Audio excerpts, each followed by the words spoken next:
Tonight, Penelope Fields is going to make one of our family favorites. Ready? Well, good afternoon. Welcome to my kitchen. Today I'm going to make a special dish called shepherd's pie. Very, very popular in England and Ireland. And it's really quite simple to make, but you will see that it's quite impressive and really delicious. Served up straight out of the oven with nice mashed potatoes on top, and it also chills very well, and you can keep it as leftovers. So very simply, I'm going to just show you the basic ingredients that we're going to use. We're going to use a little ground hamburger meat, some onions, potatoes, carrots, and peas, which I actually have frozen in the refrigerator right now. I'm not very good at measuring. I do everything pretty much by eye, but that's one of the great things about these dishes is that there's no way you can really go wrong. As long as you have the right ingredients, you can go along and taste as you cook, and I think you will be very happy with the results. Okay, so the first thing we're going to do is we're going to brown the meat. And to make it extra flavorful, we use a nice big onion, cut the onion up, and then we're going to saute it with the hamburger meat in a large frying pan. So I will first peel the onion. Once again, everybody has their own techniques. I'm just really here to show you the basic steps, and feel free to, some people like to peel onions under the water so that it doesn't sting your eyes so much.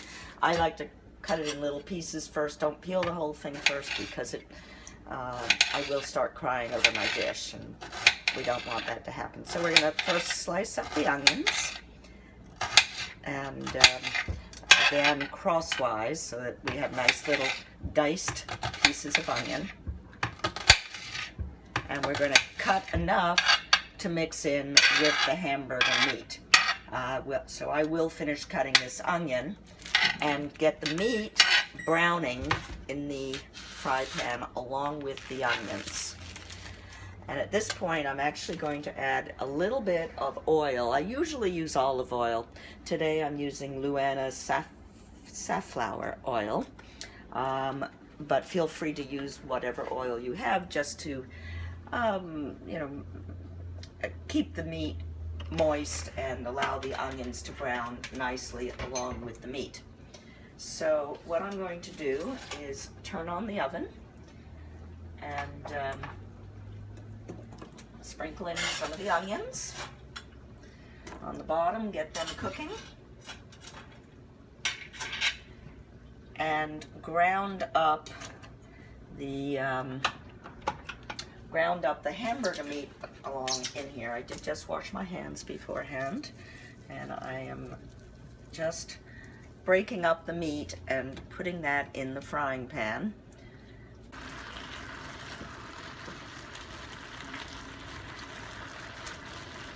I'm making a fairly large batch of brown meat.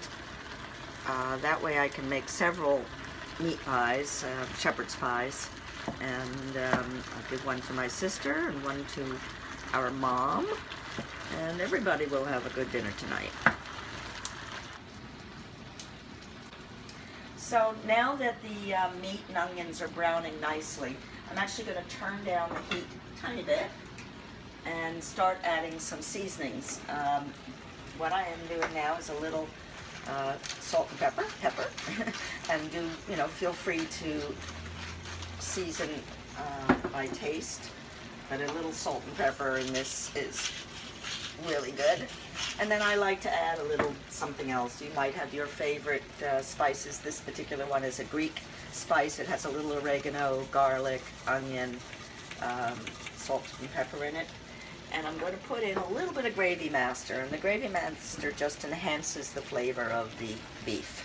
So I'm going to pour a little in, mix it up, and then I'm going to start peeling the vegetables, the potatoes and the carrots.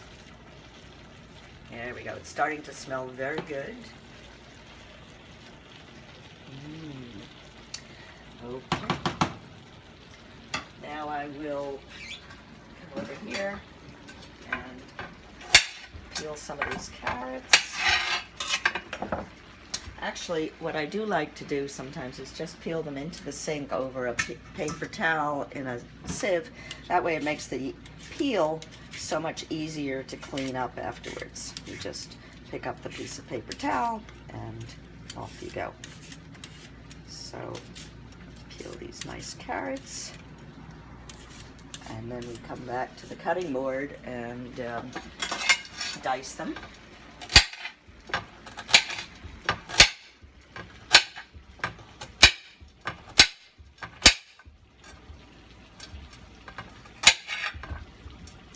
Again, everything is to your liking. I like kind of big chunks of carrots.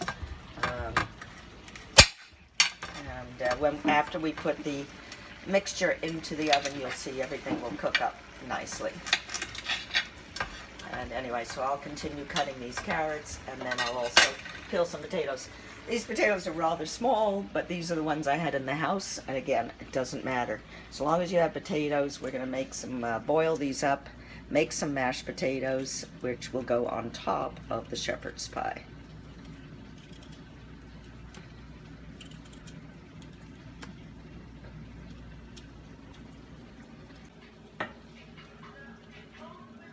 So now the meat is nicely browned, and the potatoes have been cooked and strained, and they're now ready to mash. And the next thing we're going to do is add the carrots and the peas. I have the carrots here already chopped, ready to add to the meat mixture. And now I'm going to go to the refrigerator and get the peas. Very hard to get fresh peas these days, so of course I use frozen peas. So I'm going to the refrigerator to get the peas. I'll probably just use half a bag.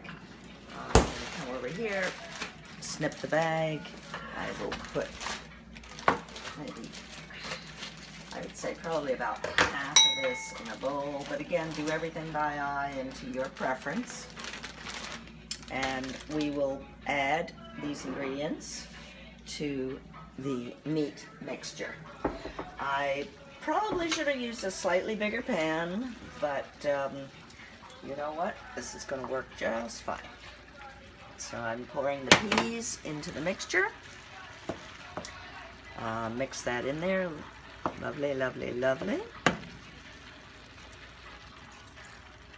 And now I'm going to add the carrots. And the carrots are still raw.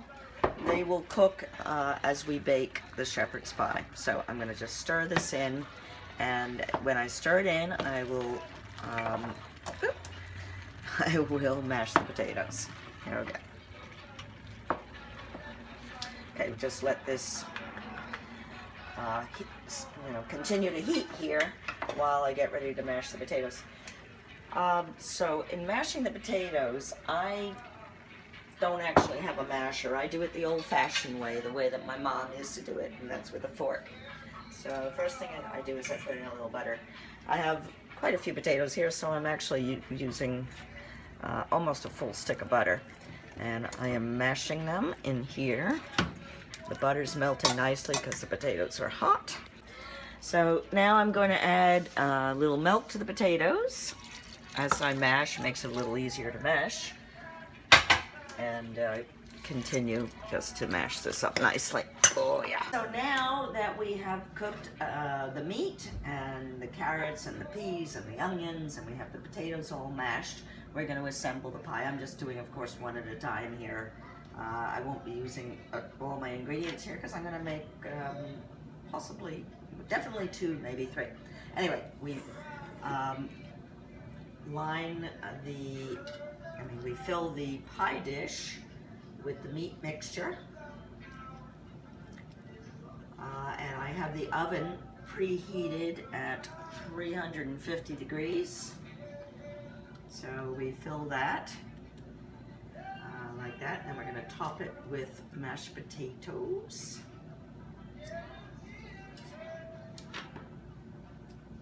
Very nice.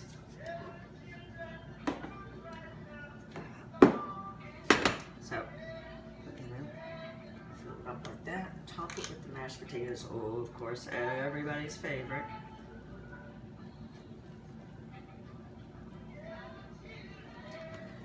And what we like to do is, try to kind of make the potatoes look extra special. They are special, but we're going to try to make them look extra special by just using a fork to create a little bit of a design. Because when this is nicely browned, the potatoes will form an upper crust to the shepherd's pie.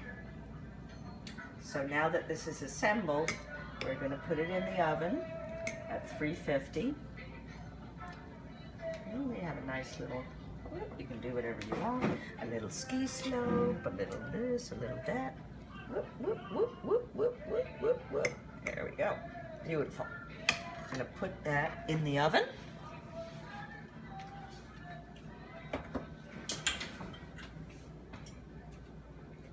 There we go. And we're going to bake for about 40 minutes. And I cannot wait. All right, now I'm going to check. Oh, yes, see, we actually made 3.5 little pies here. And they are almost ready. Their potatoes are starting to get brown and crispy on top. And they are almost ready. So I'm going to start taking these out. I guess this one first.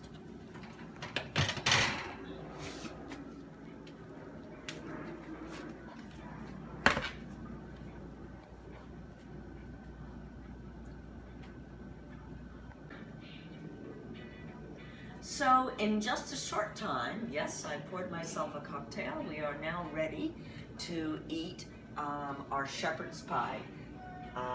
We've made enough for our single friend who lives next door, for us, for our mom, for me, and it was a simple dish, and trust me, it will be delicious. Bon appetit.